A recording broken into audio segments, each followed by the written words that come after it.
ቋጠሮ ሲፈታ ክፍል 12 ደራሲ ዘሪሁን ገመቹ ተራኪ ኢልሃም ፈሪድ አሚን ቲዩብን ሰብስክራይብ ላይክ እንዲሁም ሼር በማድረግ ቤተሰብ ይሁኑን። ወደ ታሪኩ ምንድነው ነገርሽ? እኔ ህገወጥ በሆነ መንገድ መወለዴ። የጁኒየር ፊት በድንጋጤ ባዶ ሆነ። እውነት ነው አይደል? ጁኒየር እጆቹን ዘረጋና እንቅፍ ውስጥ አስገባት። እንባ በመጨረሻ የአይን ሽፋኖቿን ሞልተው ያለ ከልካይ ፈሰሱ። ሰሎሜ ከካፌ ላይ ተመልሳ መጣች። ከገመዱ ጋር ለመታረቅ ተዘጋጅታ ነበረ። ፍቅራቸውን ለማደስ ተስማምተው ነበረ። የመጋባት እድል ሁላ ነበራቸው። በመሃል ግን ለማንኛችንም ሳትነግረን መልሳ ጠፋች። በኋላ ነው አንቺም ማርገዟን ስላወቀች እንደጠፋች ያወቅነው ሲል አስረዳት። በፍርሃት ፊቷን በእጆቿ ሸፈነች። ኦ አምላኬ፣ በጣም ቢጠላኝ አይገርምም አለች። ጁኒየር እጆቹን ከፊቱ ላይ አንስቶ በቅል ልቦና የሚወዳቸውን ጥቋቁር አይኖቹን እየተመለከተ ገመዱ አንቺን አይጠላሽም አሌክስ፣ ማናችንም ብንሆን አንቺን አንጠላሽም። ያ ከዓመታት በፊት ተጋፍጠን በይቅርታ ያለፍነው ጉዳይ ነው። በንግግሩ በመሬት ሳቀች። ምንነቴ ሁሌ እኔ ላይ ለምን ጥብቅ እንደምትሆን እያሰብኩኝ እበሳጭ ነበረ። በስንት ሰዓት ከቤት እንደወጣሁ፣ በስንት ሰዓት እንደተመለስኩኝ፣ ከማን ጋር እንደነበርኩኝ ከአግባብ ያለፈ ቁጥጥር ታደርግብኝ ነበረ። ምክንያቱ አሁን ነው የገባኝ። ለካ እናቴ ያጋጠማት ነገር እንዳጋጠመኝ ፈርታ ነው። አሁን ነው የገባኝ አለችው። ይሄ ከ5 ዓመታት በፊት የሆነ ድርጊት ነው አሌክስ። አሁን ስለዛ ማሰብሽን አቁሚ አላት ጁኒየር። አያቴ በእውነት እኔን ለምን እንደማትወድኝ የሚያብራራልኝ ታሪክ ነው። የሰሎሜን ህይወት አበላሽቻለሁ እና ለዛ ፈጽሞ ይቅር ሳትለኝ ነው የሞተችው። ሰሎሜ ገመዱን አታለች። ፍቅራቸውን እንዳይሆን ሆኖ ተሰባብሯል እና ሁሉም የሆነው በእኔ ምክንያት ነው አለች። ኦ በፈጣሪ ተረጋጊ እንጂ። ከቅፎ ወጣችና ወደ መኪናዋ ሮጠች። መኪና ውስጥ በመግባት አስነሳችውና አካባቢውን ለቀቀች። ምንድነው ነገሩ? አለም ወደ መኪናው አቅጣጫ ስትሮጥ ያያት አቶ ፍስሐ ጠየቀ። ሁለታችሁም እሷን ተዋት። ሳራ ከውስጥ እየወጣች ለባሏ መለሰች። ጁኒየር ወደ እናቱ ዞረና እማዬ እንዴት እንደዚህ ታደርጊያለሽ? እንዴት ልጅቷን እንዴት ትጎጃታለሽ? አላት። ልጎዳት አስቤ አይደለም የነገርኳት አለች ሳራጆ። ምን ነግራት ነው? አቶ ፍስሐ ጠየቀ። ጁኒየር በእርግጥ ጎድተሻታል፣ ደግሞ አቀደሽበት ነው ያረግሽው፣ ለምን ነገርሻት? አላት።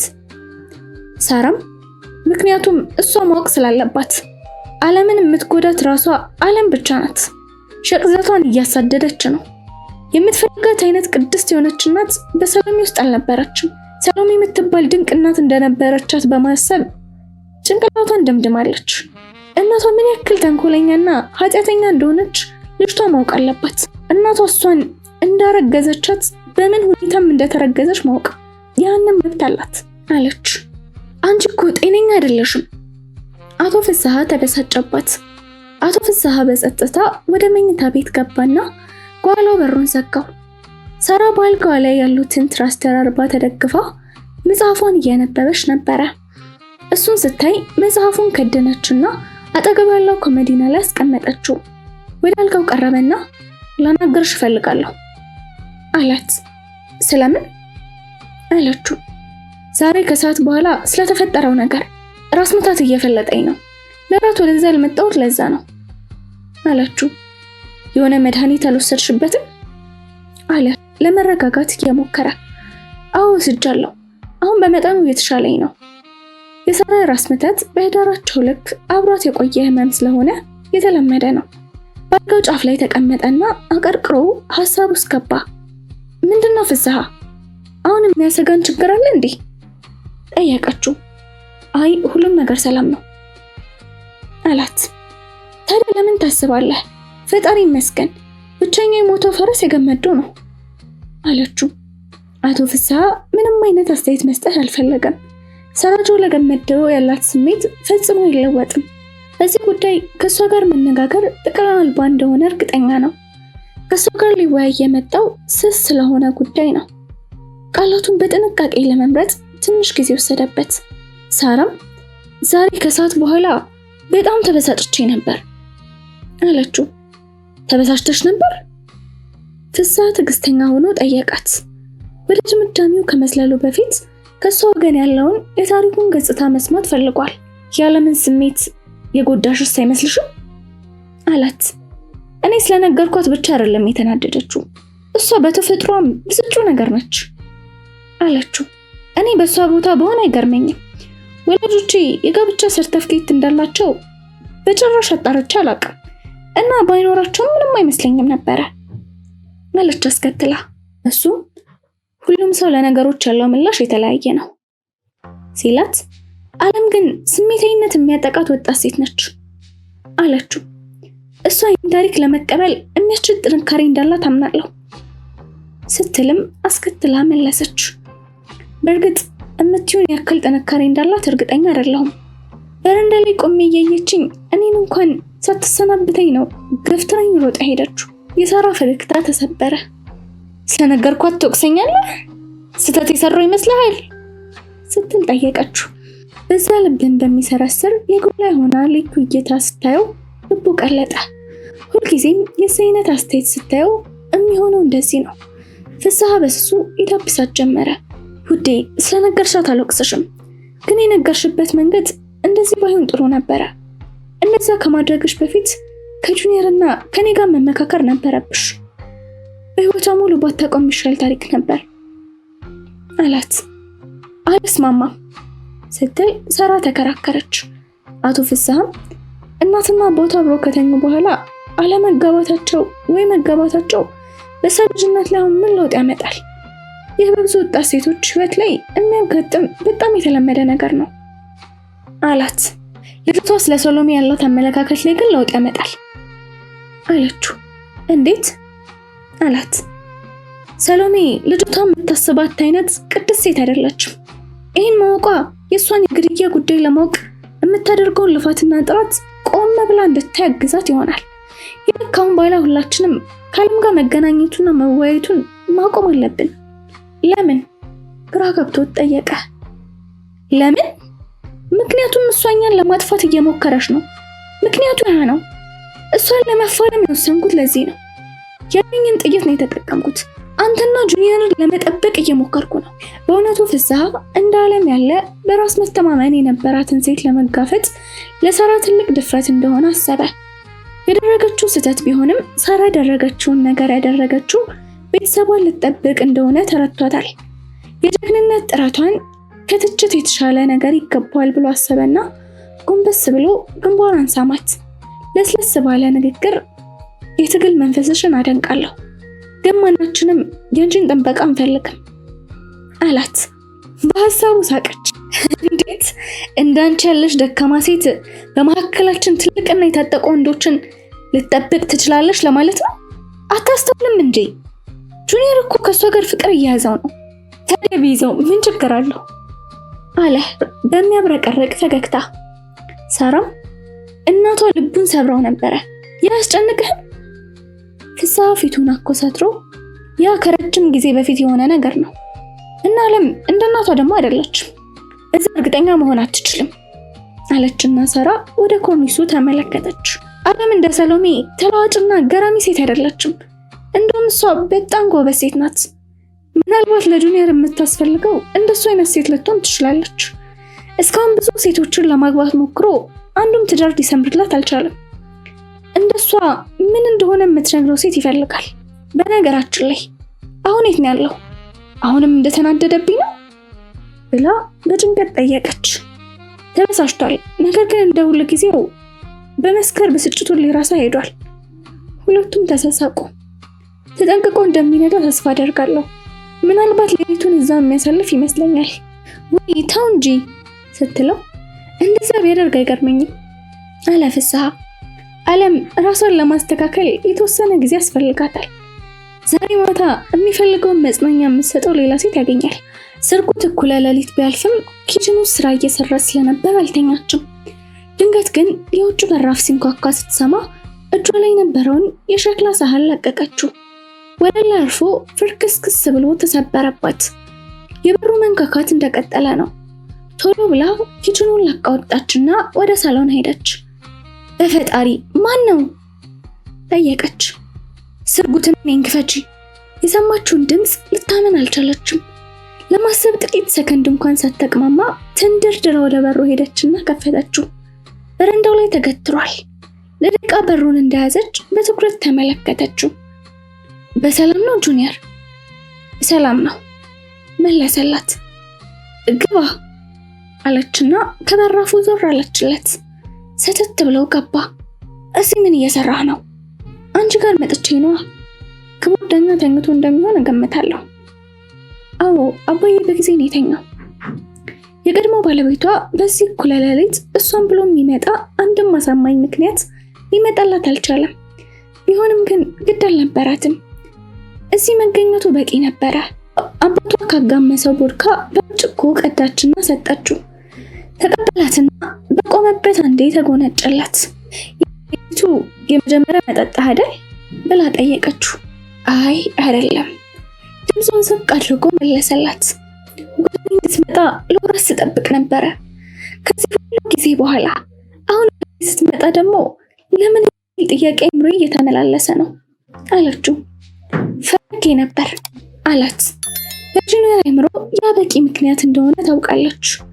ሶፋ ተቀመጠና ጎትቶ ከጎኑ አስቀመጣት። ከበርካታ ደቂቃ ጸጥታ በኋላ በራሳ ድርጅት ውስጥ ለተፈጠረው ችግር ሰምቻለሁ አለችው። አሁን ሁሉም ሰላም ሆኗል። እሳቱ በጊዜ የተደረሰበት እንደዛ ኖሮ በጣም የከፋ ሊሆን ይችል ነበር አላት። እያመነታች እጇን እጁ ላይ አሳረፈች። አንተ ግን ራስህን ጠብቅ። መብታችሁ ለማቃጠል የደፈረ ጠላት በአንተ የቀጥታ ጥቃት ከመፈጸም ወደኋላ ላይ ይችላል አለችው። አሁን ደህንነት የተጨነቀልሽ አላት በመከረም።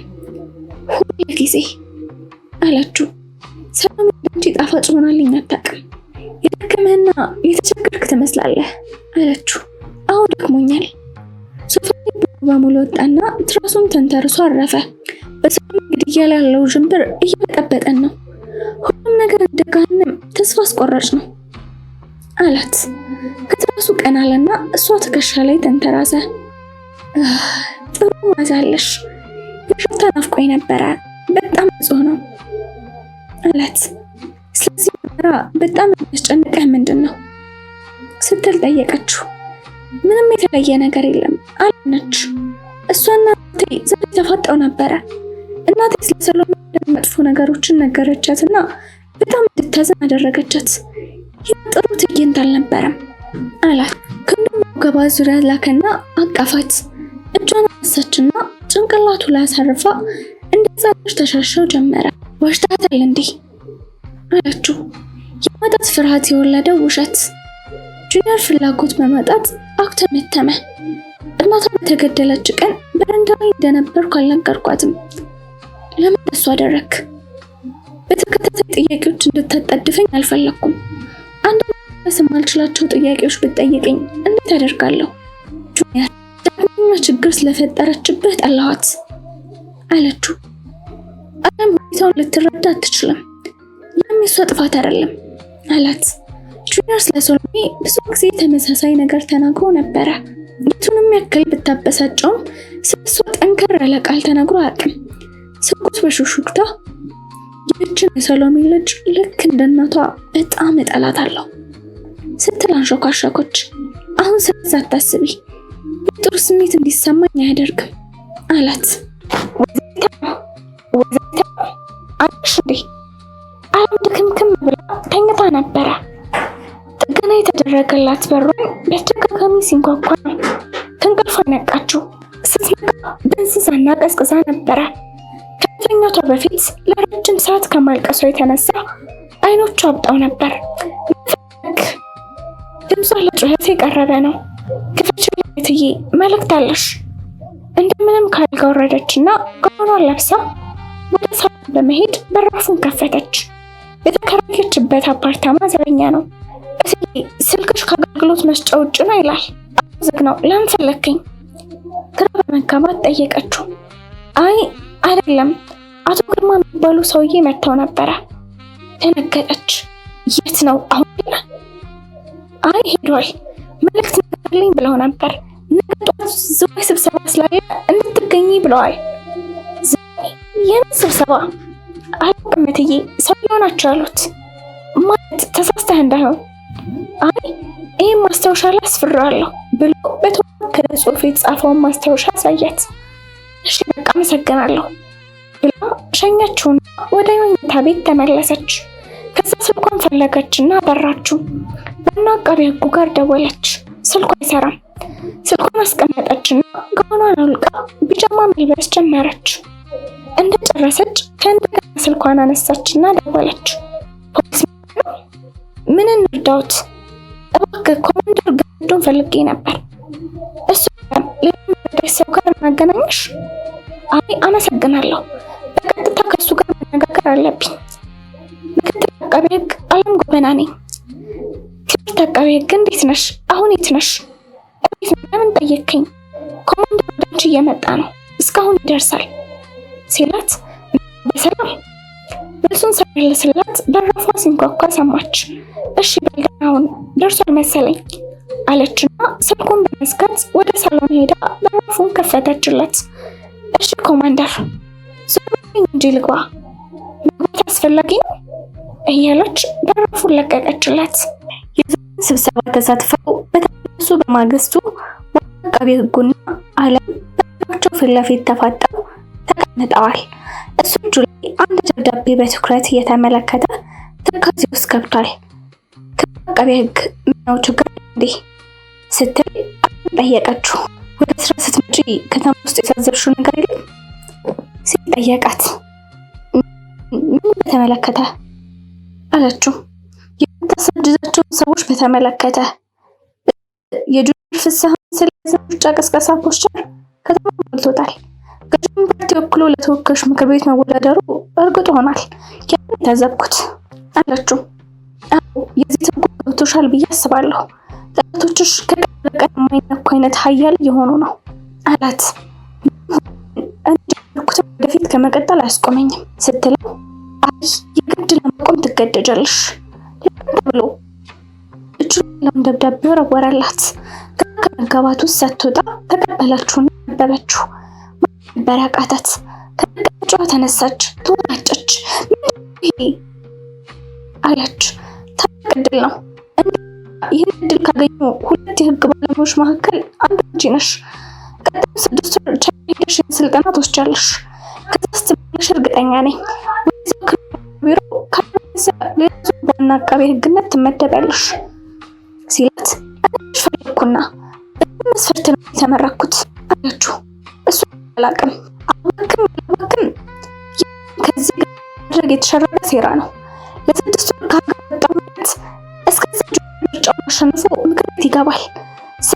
ወደዚህ ከተማ ስለኩኝ ይህን ጉዳይ ነፃ እንደሆነ ይቀጥላል።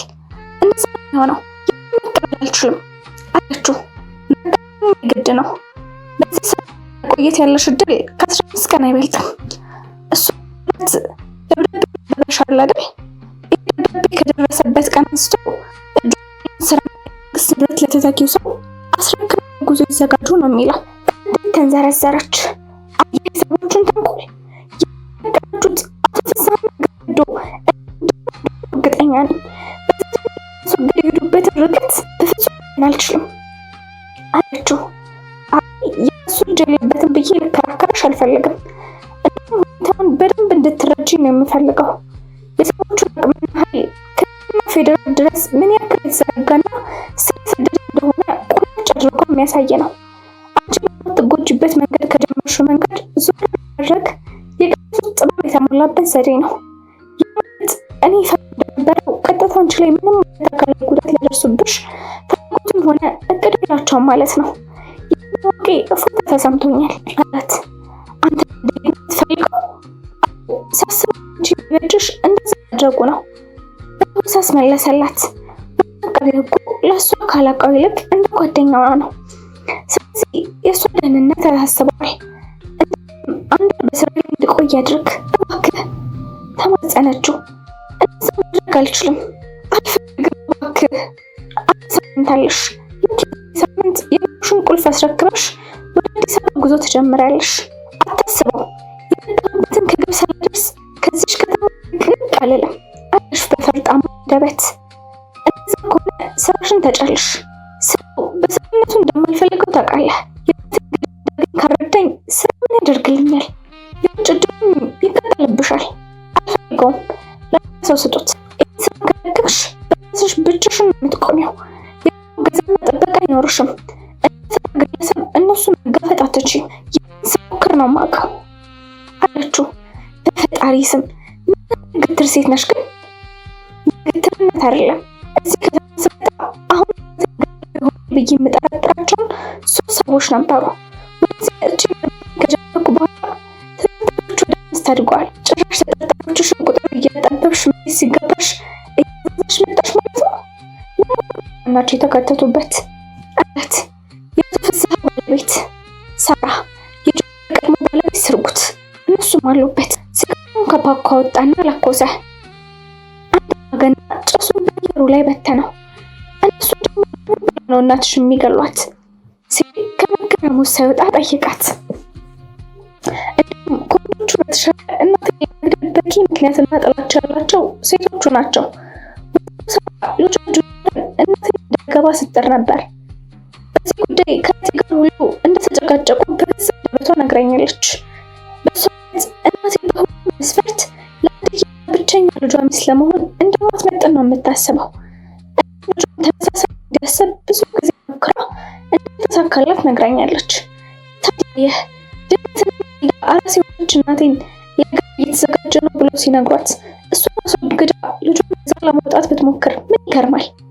በኩል የደረጃቸው ስርጉት ደግሞ ጁመንታት ስታፈቅረውና የራሱ እንዲሆን ስትመኝ የነበረ ሰው ነው። እሱ ሰው እንዳታደርገው እንቅፋት የሆነቻት እናቴ ናች። ያገባት እንደሆነ ስትሰማ ምንድን ነው የሚሰማት? እናቴ እንዴት ጠላት እንደነበር መቷን ደግነት እንደወሰደችው እዛ ድግስ ላይ የተገናኘን ቀን ምንም ሳትደብቅ ነግራኛለች። አጠቃላይ ከናቴ ይበልጥ ተጠቃሚ የሆነው ማን ነው? በዚህ ጠይቅ ለጊዜው ሁለቱ ሴቶች የሚል መልስ ነው የምናገኘው። ፈልጋትን ሴት ከማግባት ተገላገለ። ስርጉትን እናቴ ሞታ ብዙም ሳይቆይ ስታፈቅሮ የነበረውን ሰው አሳምና ማግባት ቻለች። ረጅም ጊዜ መቆየት ባይችልም ለጊዜው ግን ተጠቃሚ ነበረች። በጣም ሲያዳምጣት የቆየው አቃቤ ሕግ ጭንቅላቱን እየነቀነቀ ጥሩ ምት ነው አላት። በዚህ ጉዳይ ገረመኝ አንድ ነገር እንደሆነ ታውቃለህ? ኛው የናቴ ግድያ በተመለከተ ተጠርጣሪዎቹ በጠቅላላ መንገድ ከሱ ጋር ትስስር ያላቸው ናቸው። እንዴት አድርጎ ነው ትክክለኛውን ፍርድ ሊፈርድ የሚችለው? እሱ የመጀመሪያና ስራ አቃቤ ሕጉን ቢሮ ማንኳኳት ነበረ። በሽንጧ አሻካራ ድምፅ ይግቡ አላት። በፉን ከፍ አድርጋ ገባል። ጉዳይ አንቺ ተጠቅለሽ ብዬ አልጠበቅኩም ነበረ። መልስ ለመስጠት ፍላጎት አልነበራትም። ጠረጴዛውን ተጠጋችና ከቦርሳ ውስጥ አንድ ወረቀት አውጥታ ፊቱ አስቀመጠች። ጠቅላይ አቃቤ ሕጉ በሁኔታው ግራ ተጋብቶ ምንድን ነው ሲል ጠየቃት። ስራ መልቀቂያ ነው ማለት አልገባኝም። ማለትማ ስራችሁን አልፈልግም። እስቲ ቁጭ በይ። ቁጭ አለች። ምን ያደረግሽ ነው? እሱ ዘዴ ተጠቅመው ጉዳይ ማድረግ የሞከሩት እኔም ስራ መልቀቄ በነፃነት በማንኛውም ነገር እፋለማለሁ። ነገር ማለት ትማ ነገር ነው። ተሽት ነው ማይሽ ስትቆጭ አልፈልግም።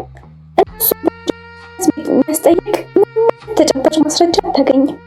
ብታገኝ እንኳን ፍርድ ቤት አቅርበሽ ፍትህ ከማስገኘትሽ በፊት ምርጫውን በሆነ መንገድ ያጠፉታል አላት። አሁን እሱን በፍትህ ማቅረብ አይደለም የምፈልገው፣ በቀል ነው። ማስወገድ እንደሞከሩት እኔ ማስወግዳቸዋለሁ።